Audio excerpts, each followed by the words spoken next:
Welcome to Milan, where Europe's premier rock show is out on the road once again.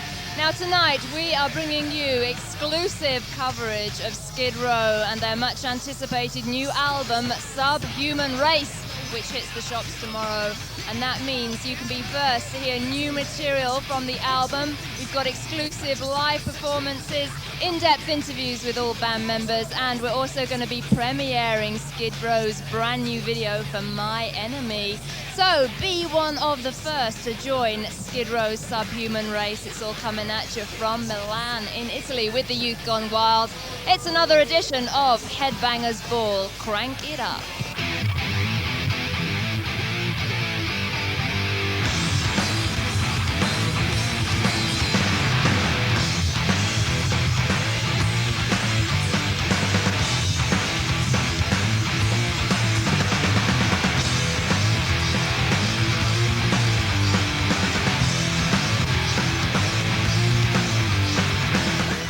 Yes, welcome to Milan for a Subhuman special edition of Headbangers Ball. Over the next 2.5 hours, we're going to be coming to you from the beautiful city of Milan and bringing you the inside track on the new Skid Row album, Subhuman Race, which is released tomorrow.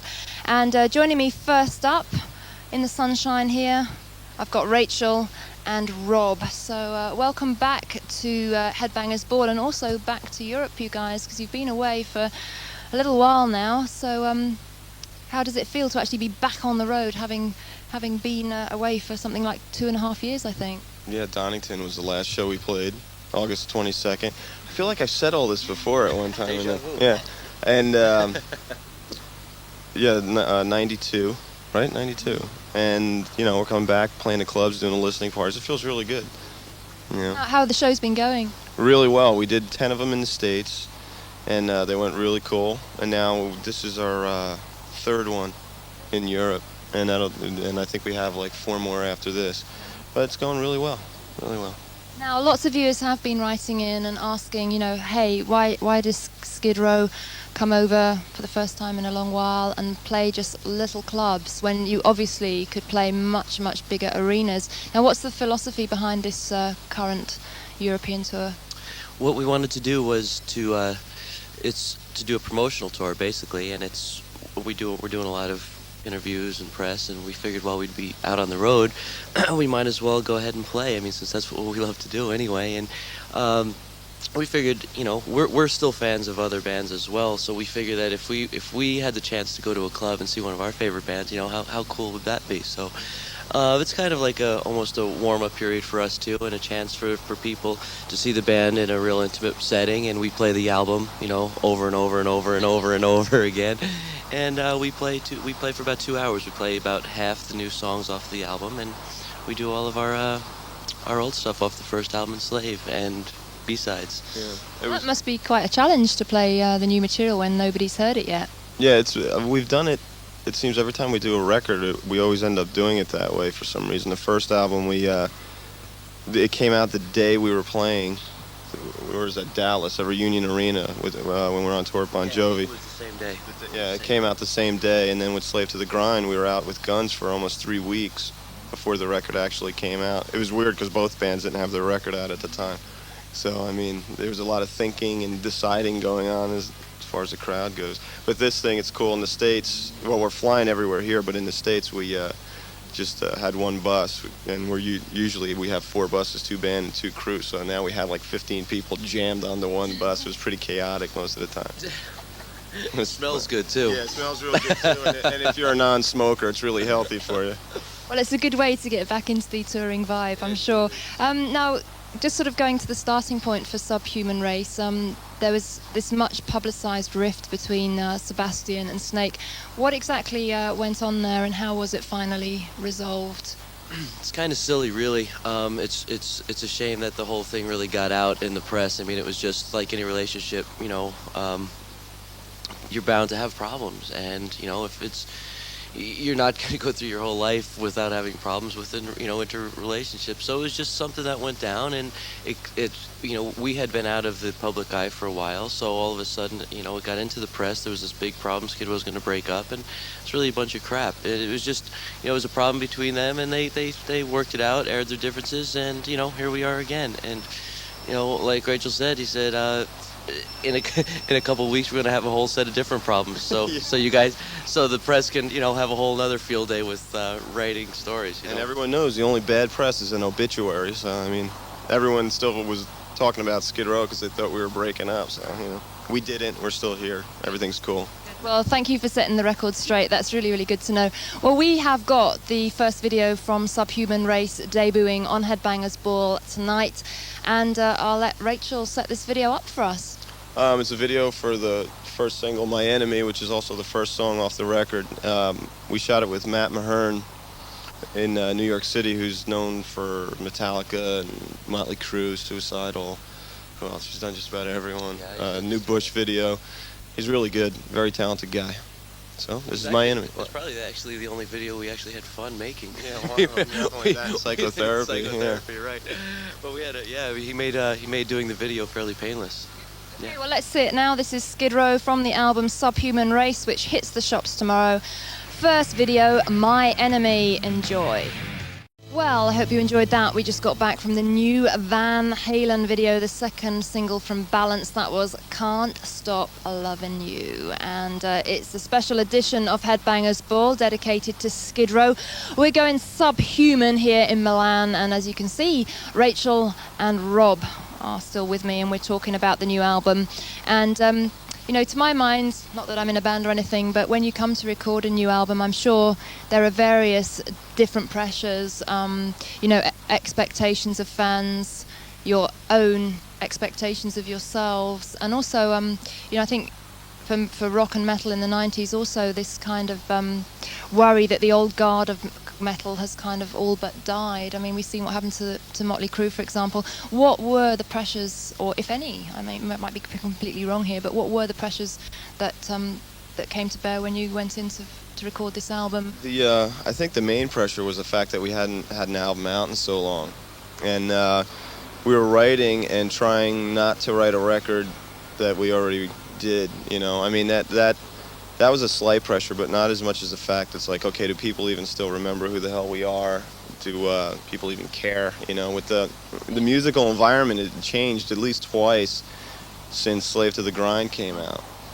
So right from the beginning, right from the writing process, we kind of tried to experiment a little bit more, because if there's any time that you're able to experiment, it's now.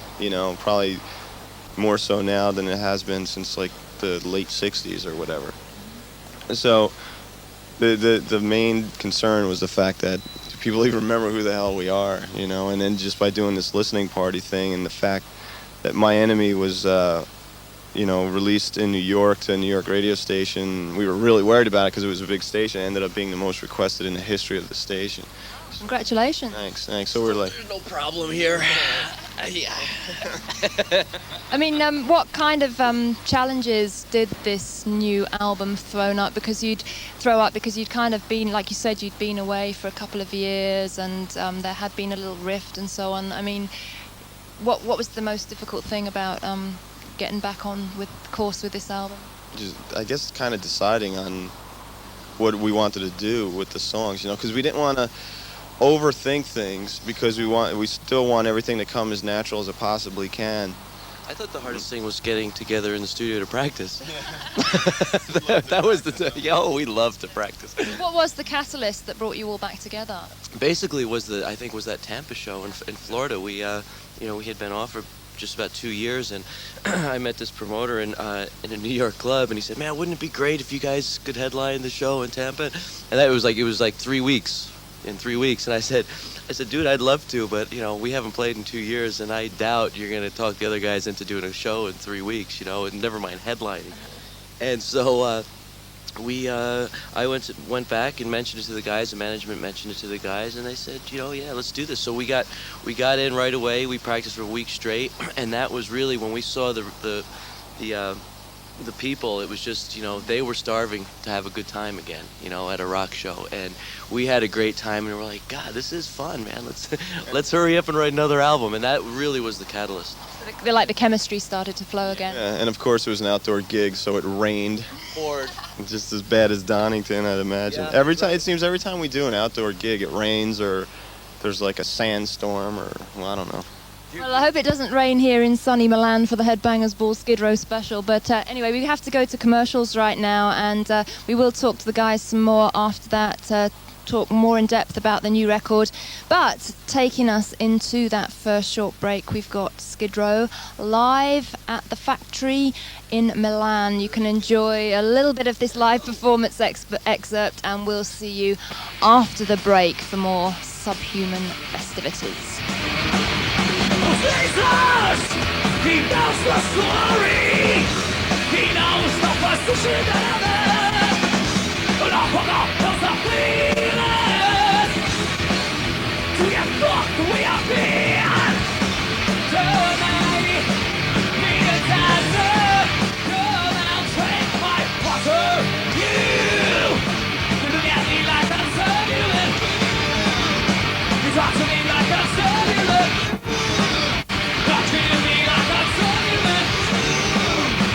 Jumping into the circular race.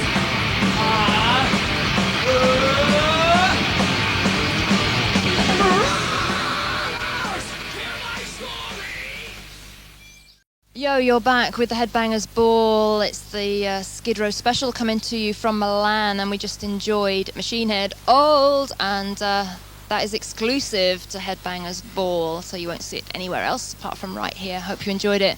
Anyway, we're going to talk to Rachel and Rob a little bit more about all things to do with the new album Subhuman Race. And as if you need reminding, it is out tomorrow, so very good timing for this show, actually, isn't it? I think. What date is it actually? What is it? The 26th of March. Oh, okay, there we go. Yes, Right. Now listen, guys. I thought the album came out on the 24th. No. It's 27th. 27th here, 24th across Scandinavia, I think, and then the 28th in Japan. Put it out all at once. Isn't it a whole lot Why easier? can't we all just get along? Be easier, actually. I But don't know. It's 28th in the States. Doesn't really matter because we're in Milan. Yeah. now listen, I want to talk a little bit about the songwriting process that was kind of utilised this time around. I mean, this is probably the most band effort of all your albums to date, but that was really more on the musical front than the lyrical front? Yeah, I think so. I mean, we did things kind of the way we always did it, except everyone did it this time. Like, Snake and I wrote a lot together, as we usually do, but this time we paired off with each other. My Enemy, for instance, was a riff Scotty, Rob, and myself came up with during sound check in, like, South America. And then after that, Scotty and I went back to my room and finished the song, and it just sat there for like a year. And, we did a lot of that kind of stuff. We got up to the studio, and songs like Breaking Down and Beat Yourself Blind weren't even finished, and we kind of finished them in pre-production and just threw it right onto tape. So it was pretty cool doing it like that because we'd never done that before. And it gave everything like a more spontaneous feel, I think. I was going to say that, actually. I mean, Rob, what do you think will surprise people most about the album? Because this show is kind of like a preview for them. They can actually go out and buy it and listen to it tomorrow. Do you think there's anything that's going to really stand out and surprise people? Well, I think there's a lot of different. The fact that we did good. yeah, the fact that we put out an album. No, what I think there's a real wide variety on here. There's a lot of different things, and I also think there's some stuff when they hear it. It's very new sounding for Skid Row. There's some stuff in that. Probably before they even hear Baz singing, they're going to say, who the hell's this, I think Breaking Down is quite a departure for us. I think the songs, Eileen's a little bit different. I think Free Falling. That's really different for us. Yeah. That's really different. It's so different for us, we decided not to do it. We gave Betty do it. Fire Sign and Remains to be Seen. I think those 4 songs are really a departure for us. We'll be showing you some live performance throughout tonight's show, so watch out for that. But just, Rachel, just quickly going back to your point, you work with Bob Rock, who we know, big producer, very good musician in his own right. He actually incorporated some quite unorthodox methods in the studio, didn't he? Did his kind of unorthodox ideas contribute to this spontaneity? Oh yeah, a lot. I mean, we've had the you know, what's the word I'm looking for? We've been lucky enough to work with like two of the best producers in the world, Michael Wagner and Bob Rock, and it's like they both work so different, but it worked out well for the band. We had to get used to the way Bob worked because he's very spontaneous. He doesn't like do things in order, and it's kind of like controlled chaos almost in the studio. But Which was very hard for us to get used to. Yeah. Which I think he did that kind of on purpose. He wanted to break down everything that we were used to doing and make us uncomfortable with that, you know, in that respect. But at the same time, he also wanted to make you comfortable so that your performance came out, you know. So by breaking down what our norms, what we were used to, and making us uncomfortable to be spontaneous, but at the same, if that makes any sense. Yes, I understand. I do understand. I'm sure everybody does. you do, because you lost me somewhere between the comfortable and no, just kidding. Well, anyway, we will talk to the guys some more, and actually that's I want to carry on a little bit on that topic a bit later on in the show. But right now we got to go to some more music, because we do guarantee you maximum metal per minute here on Headbangers Ball. And as it's a Skid Row special, let's see some more Skid Row on video. Well, as you can see, the sun is shining on this subhuman special edition of Headbangers Ball. We're coming to you from Milan on the Skid Row European Club Tour, and Rachel and Rob, as you can see, are in fine spirits here in Milan. And we'll talk a little bit about kind of more the lyrics on the album now. Rachel, if I can come to you first of all. Would you say that the album kind of has a loose concept or some kind of overall theme running through it? Because it seems to me that many of the songs deal with the kind of perversities of today's society, and it's kind of quite an introspective album. Yeah, I mean, just the whole concept behind the title, Subhuman Race, was just the fact that we're too quick to prejudge each other, you know, by color of skin or race or wherever we're from. And it's just something that had been bothering me for a while, and probably always will until we get our stuff together here. But it, you know, it kind of runs in and out of some of the songs. Cut it out. Rob, you're treating me good now, right? Go ahead, get it over with. Give me the freaking flower. But you know, it was just something that we all thought about, because it seemed like nowadays more than ever the Andy Warhol theory is coming true. You know, you could get on a Famous for 15 minutes. 15 minutes, and I mean, as long as like you had some really dysfunctional problem in your family, you know, you could go on TV and just talk about it. And it's just like, it's just, things are so weird, and people are so ready just to dwell on bad things rather than just, you know, because it's a hell of a lot easier to be nice to someone. It takes way too much energy to be nasty. And, I mean, that is an interesting point, because the news on television is always the news on television is always bad news, isn't it? They never really report anything good that's going on in the world. But I mean, sort of following on from that, Rob, you guys, you spent 22 months on the road on the last album, Slave to the Grind, and you know, it has to be said that that is something of an unreal existence. Was this kind of an album and a reaction? Subhuman pace. There we go. Was the album kind of like a reaction to actually coming back and taking a few steps back from that kind of lifestyle, and actually, for want of a better way of describing it, actually kind of going back to the real world and seeing all the awful things that were going on? Yeah, well, that's also part of the reason why you didn't hear from us for a good 3 years, is because, you know, we had been locked up together on a tour bus for 22 months, and we just needed to get away. I mean, it was just too much. I can understand that. Yeah, good. And yeah, we went to our own separate corners of the world, and because we just kind of tried to get back into the real world, do things, you know, do things at home, you know, take the dog to the park, you know, things normal people would do, and just try to be a real person again, you know, and just enjoy the fruits of success. Because you do have to have time to enjoy them and to take stock of everything that you've achieved. And this actually, I don't want to compare you to Queensryche, but I don't know if you're into their new album Promised Land, but like Queensryche, your album's kind of looking inwards and kind of questioning things. And I was wondering that if, like Queensryche, you actually found success like a double-edged sword, that it had a very good upside, but also actually had a downside. I can really I can really touch on that one. I mean, for me, you know, it most likely brought about the demise of my marriage. I'm sorry to hear that.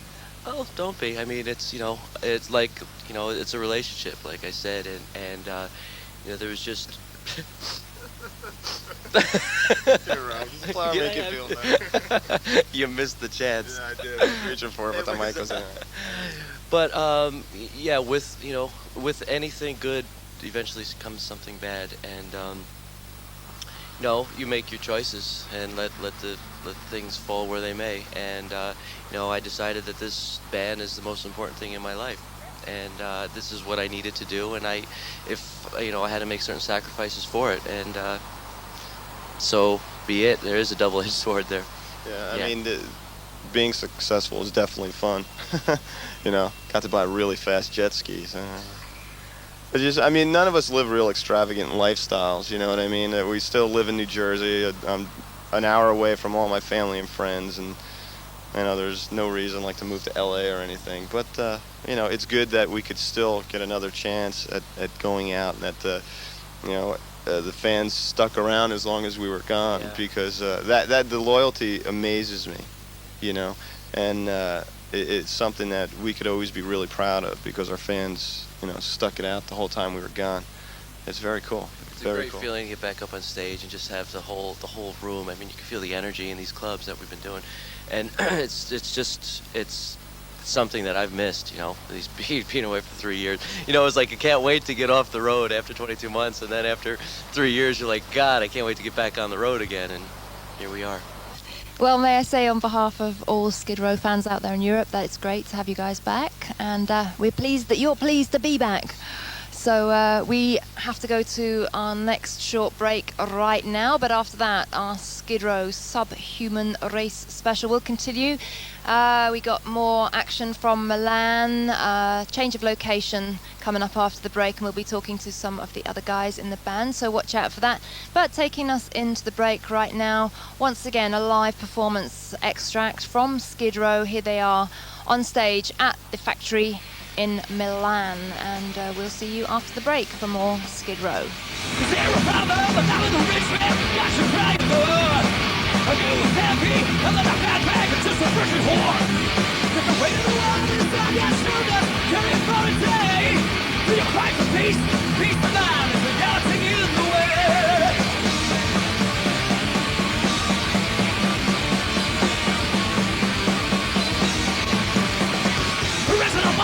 And the beginning of the stage of castle rocket. It's a right now, full of happiness to keep you alive. But every shot gonna shoot in your mouth, something to turn you blood. See Messiah, the persecution, and I'm doing fine. Only if you stay, and don't mind what you say. I tell you now, let me see ya, America. But I won't leave if you stay. I don't mind what you say. I can't say that you're a war fuck, but you're a new man, let me see a miracle.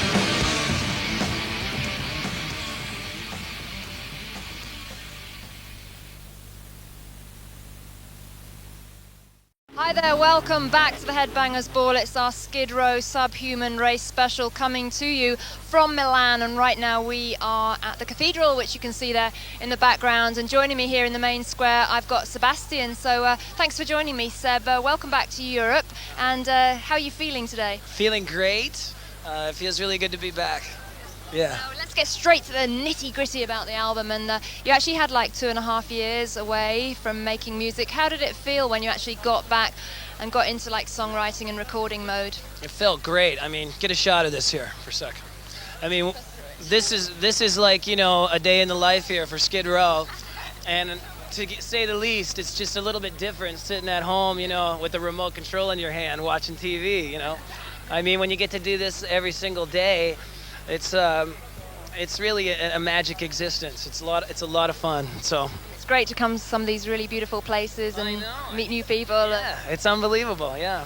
Now, it seems to me that for this album, you kind of have become a lot more disciplined, perhaps on a personal level and on a kind of a musical level as well. Yeah. Well, I mean, the first album was kind of a very, very innocent record. You know, I was 19 years old when I did the first album, and it was very kind of a like when I read my interviews from back then, it's like, so how is it being in the rock and roll industry? And I'm like, everybody's so nice, man. They're all on my side, you know. And you know, there's no, you know, I thought everybody was one for all, you know. So then when we came off the road for the first album, we found out kind of how like shark infested the waters are of this industry, and that the Slave to the Grind record that came out of that was a statement of like aggression and kind of fuck you, you know, to the whole world.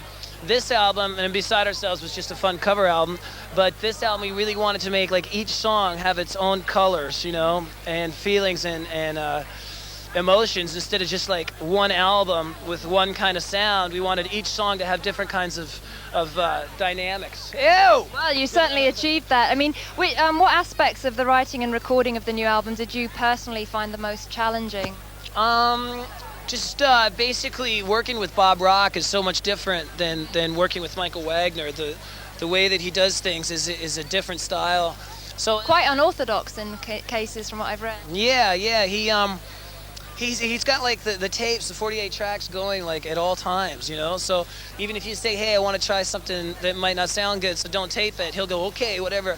And then, you know, you'll try your thing, and I'll be like, man, did you get that? He's like, of course, I don't give a shit what you say. You know. So he had things taped all the time. So like a song like Beat Yourself Blind, which is my favorite in the album, that's like the first time we ever really did it, really, because we had the riff, we had like some of the words and stuff, but the first time we ever actually played it was right what you hear on the album. So, Very spontaneous. yeah. And also, just very quickly, it seems to me that one thing I really appreciated about the new album was that your voice is a lot more controlled. And I know that you have taken singing lessons before, but I think for this album, you actually you didn't over-sing, and you tried some different kind of techniques, didn't you? Yeah, I mean, I think I proved to everybody that I can scream. You know, people know that I can do Give that. us one now. It's like Bob's like, Sebastian, you don't have to prove that you can scream. Everybody knows you can. Because that was, you know, me in the past. I just wanted to like blow up the mic, you know, and that's a fun thing, you know, but I've done that, and I want to use all different kinds of my, you know, Show your full range. Exactly. Like a song like, you know, My Enemy has got like, you know, a cool vibe to it, but it's still got the aggression, you know, so I'm learning how to get the emotions out in different styles. Well, thanks for that, Sebastian. We're going to talk to Seb a little bit later on in the show, but right now we got the new video from DAD coming up for you. Their new album, Help You're Selfish, is charting right across Europe, and we're going to see the new video for Reconstructed, and it's coming up after these tour dates for DAD. More from Skid Row after that. Well, joining me next on this special subhuman edition of Headbangers Ball, I have got Snake and Scotty. So welcome to the show, you guys. How are you doing? I'm fine, thank you. How are you? I'm very good. It's good to be back in Europe. It's been a long time since we've seen you. We're very pleased to see you. I'm very pleased to see you, everybody out there. I know from the letters we've had and everything. Really looking forward to the album, which is out tomorrow. So bear that in mind. That's good, because I just bought this house behind you. I'm just getting ready to redecorate it right now. We're going to paint it this afternoon. That's going to be a long job. Looking marbles got to go. Siding for this. Well, anyway, let's talk a little bit about the album, because in earlier segments we've talked about some of the kind of unorthodox techniques that Bob Rock used in the studio. Right. You know, and it seems to me... Showing up and things like that. You know? Don't give the game away. It seems to me that...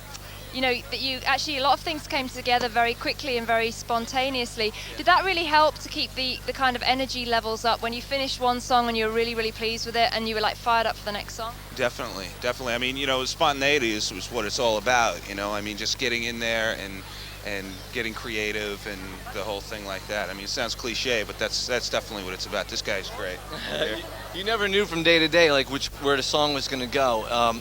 He doesn't work in the traditional method of like, okay, lay down the drums and do this and do that, and building one song at a time. It's like one day I would come in and I'd be playing guitars on one thing, and the bass wouldn't be done, and there'd be no vocals on it. Then another day I'd be playing on something else where the vocals would be there, but there'd be no Scotty's rhythm guitar or anything like that. So for us, it kept the game going really good, you know. And every day, the window of creativity was always open, and so it wasn't just like you were going in and playing your parts. It's like, well, come up with something, man. You know, just come up with something new and different. So it was really cool. It was a good experience, a challenging one. Good.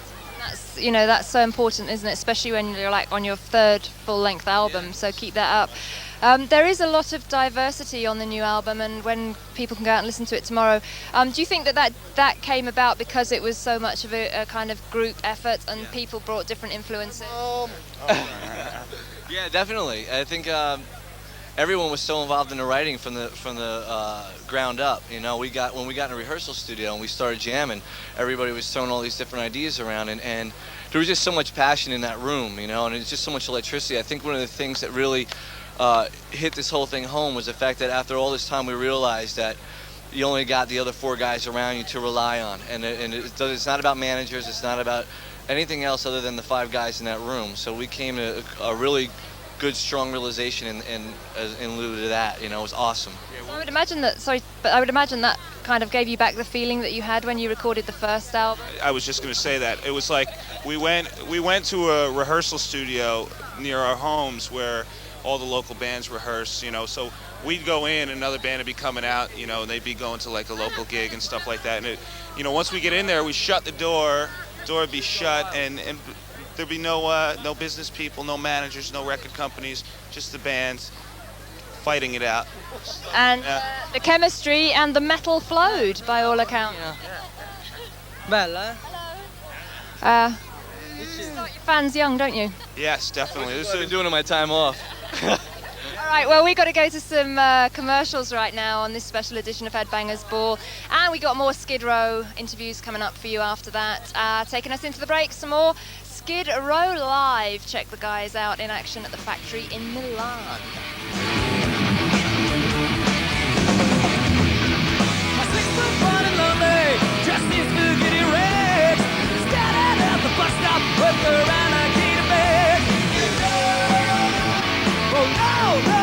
What can I do? Oh yeah. When I've been to see a doctor, I think I'm getting hooked on you. Well, I ain't much expected. All I got to say is, yeah, I am. What's gonna close your eyes and I'll be Superman? Yeah, I am. Well, come on. She broke her bleeding heart down Second Avenue. She got a good out cigarettes and designer attitude. Oh no, what can I do? I'm a single blind since the first time I saw you. Ain't about the conversation, got to let you know. Close your eyes and I'll be Superman. Yeah, I am. Well, come out and take my nothing while you're playing.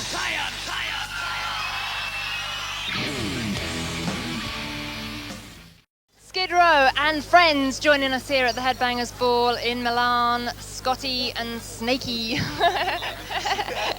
And actually, this is a question for you, Snake. In a recent interview, you said that recording the album was kind of like an exorcism of sorts. What exactly did you mean by that? I think being that we were off for such a long time, and we didn't have, we were on tour for such a long time as well, so you need to sort of step back and take everything in and sort of suss it out for yourself. And for me personally, there was a lot of things that as a human being, I guess I had to tackle in my life and becoming a human being again, you know? And so by writing these songs and actually getting to record the record and the band being as strong as it is now was totally like an exorcism of sorts. Of it's like all these inner demons you got, you know? It was cool. Because you do need to take time to stand back and see what you've achieved and also to enjoy your success, don't you? Yes, definitely. I mean, well, that last tour was a long one, man. Yeah, 22 months, So it was like, man, get home and kind of lose each other's phone numbers for a while. And, by the time we got it together, it was like a year later. And we're like, wow, man, time to start writing some tunes, So. I mean, sort of looking at the 3 albums, the self-titled debut album was kind of very optimistic, very up. Then Slave to the Grind was a little more cynical and angrier and dealing with problems in society. Now for this record, it seems to me, and please do correct me if I'm wrong, but it seems to me that you've kind of looked inwards more and kind of reflected more. Yeah, absolutely. This record became much more personal than topical. For everyone we seemed to treat every song on its own merit and basis, and not sort of in an overall theme. Every song was taken as if it was its own record type of thing. So we sort of took all our energies at that moment when we were writing our songs and just concentrated on what we were trying to say within that one thing. And so I think that as far as inspiration for this record, it was derived a lot from within as opposed to the surrounding things, like how we interpreted things and how our lives have been affected by what we've been through. Now, as I'm sure you're aware, the rock scene has changed a lot in the last couple of years with the advent of grunge, and a lot of your peers fell by the wayside in the early part of the 90s. I'm wondering if you have any theories on why rock music took that turn? Music's always going to change, I mean, the thing that changes is the labels. There's so many labels put on in different kinds of music. There's grunge, and there's this, and there's that, and there's this. It's all just music to me. I mean, it's like you listen to what you like, and if you don't like it, don't listen to it. That's easy, I agree with you 100% on that.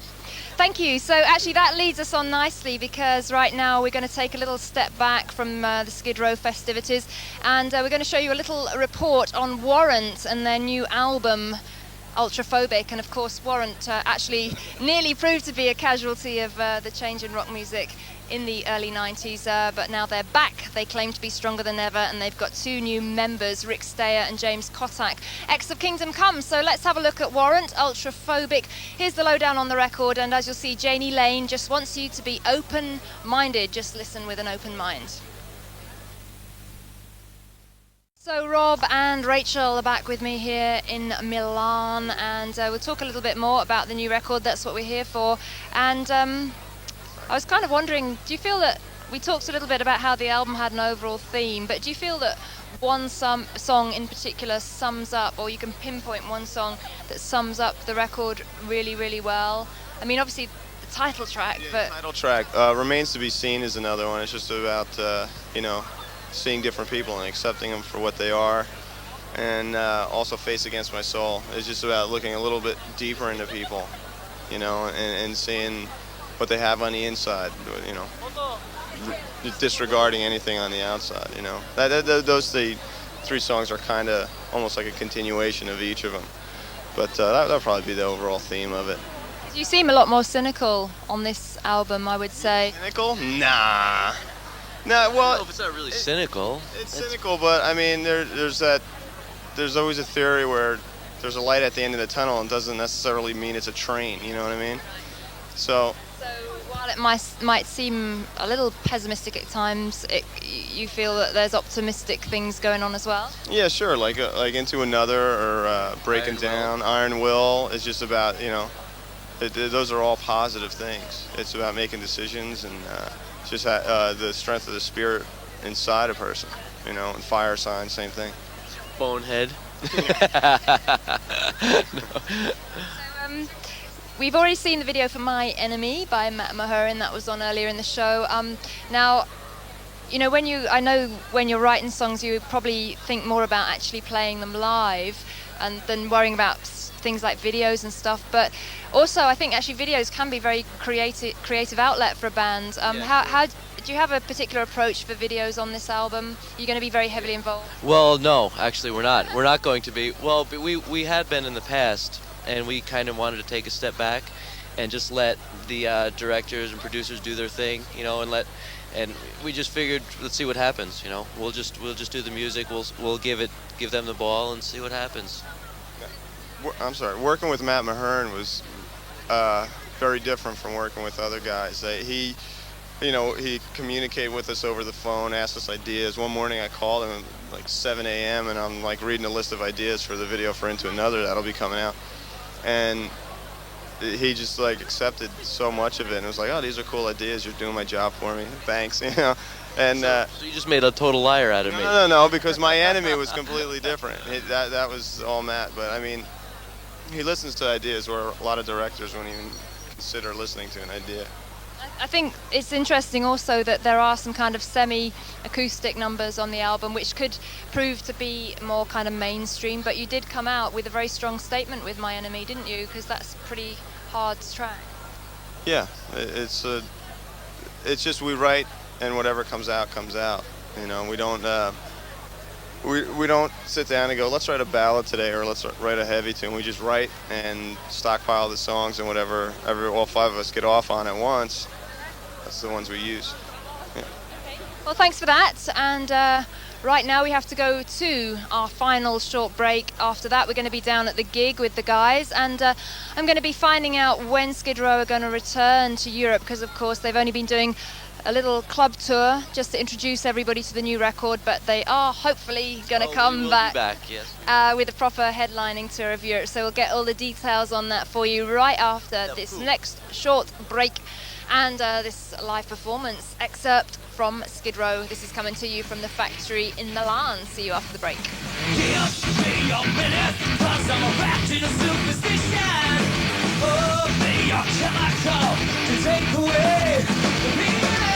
Don't make a penalty that's freaking all your fingers. Just slap around a bit, but it takes the fish.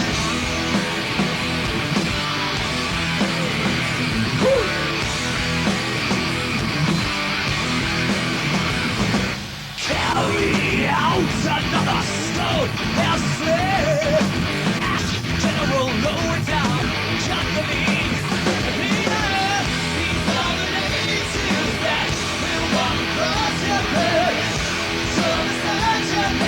All for what it's worth. Be yourself alive. Be yourself alive. Be yourself alive. Be yourself alive. Be yourself alive. Be yourself alive. Woo! What? Hey! Hey! There's a stairway to the fire.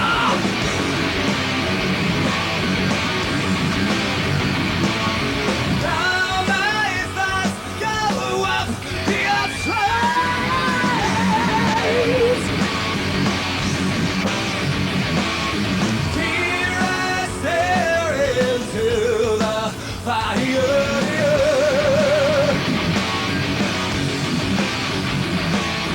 I'll be waiting for the rain. Oh yeah. The box I keep myself in closes down my ear, so I feel the fire, so I can set the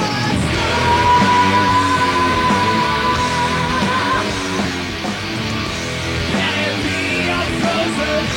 Can it be a frozen? Can it be a frozen? Can it be a frozen? Okay, you have made it to the final part of the Headbangers Ball. It's our Skid Row Subhuman Race special. And as you can see, the guys have just come off stage. So, how was the gig? It's great, actually. Oh, well, it was loud. Definitely loud. It feels really good to just play the music, when you got no room to run around. It's frustrating on one hand, especially when you're 7'9" like I am. But so that part's kind of weird, but you really get to concentrate on the music and stuff. So it's great to practice, with people in front of you for the real deal. Thank you. Thanks. Now, for all the people that couldn't get into these club shows around Europe this time around, I mean, all important question is when you get to come back. End of August, early September, mid-September, sometime around there. So we'll be playing all the bigger places, all the regular size that we did last time, and everyone will be able to see us. And do you have have any idea what bands you're going to bring over with you next time? No. Yeah, absolutely not a clue. There's a bunch we want to bring, but we just don't know if they're available or could do it or whatever. But we'll have somebody cool. I'd love to bring Demolition 23.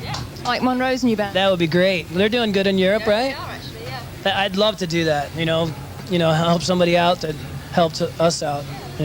So should we just finish on a final message to all your fans out there in Europe watching? I would say, hey, it's been a long time, but it's worth the wait. Subhuman Race is coming March 27th, and look out for us live this summer. You could stick your hand in the air, you can laugh, you can shout, you could scream, you could sing, you could jump, you could sweat, you can have a good time. It's okay. What a way to end the show then. Thank you for that, Sebastian. That's fantastic. And of course, when Skid Row do return to Europe, we will bring you the dates on Headbangers Ball. So all that remains for me to say is to say a huge thank you to all of you. Thanks for having us here in Milan. We've really enjoyed being here. And it's been a wonderful first 9 years, and we'll see you in 2004. Wow. Okay then. So cheers to all the guys in Skid Row, and thanks also to Atlantic Records and everybody in the Skid Row crew. We are signing off from Milan. I'll see you next week in the studio. You'll see Skid Row on tour in the summer, so you got to wave goodbye. Cheers. See ya. Bye. See ya. Take you like